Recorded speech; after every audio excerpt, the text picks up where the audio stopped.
کوئی شخص اگر اپنی زندگی میں اولاد کے درمیان جائیداد تقسیم کرنے کا خواہش مند ہے تو اس کا شرعی طریقہ یہ ہے کہ اپنی ملکیت سے اپنے لیے جتنا چاہے رکھ لے تاکہ بوکن ضرورت کام آئے۔ یہ اس کی ثواب دید پر موقوف ہے کہ وہ اپنے لیے کتنا مال رکھنا چاہتا ہے۔ اس سلسلہ میں شرع کی طرف سے کوئی مقدار مقرر نہیں ہے۔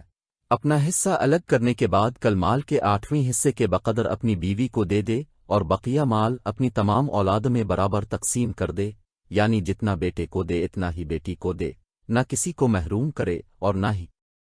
بلاوجہ کمی بیشی کرے، ورنہ گناہگار ہوگا، اور اس صورت میں ایسی تقسیم شرعاً غیر منصفانہ کہلائے گی۔ البتہ کسی بیٹے یا بیٹی کو کسی معقول وجہ کی بنا پر دوسروں کی بانسبت کچھ زیادہ دینا چاہے تو دے سکتا ہے، یعنی کسی کی شرافت و دینداری یا غریب ہونے کی بنا پر،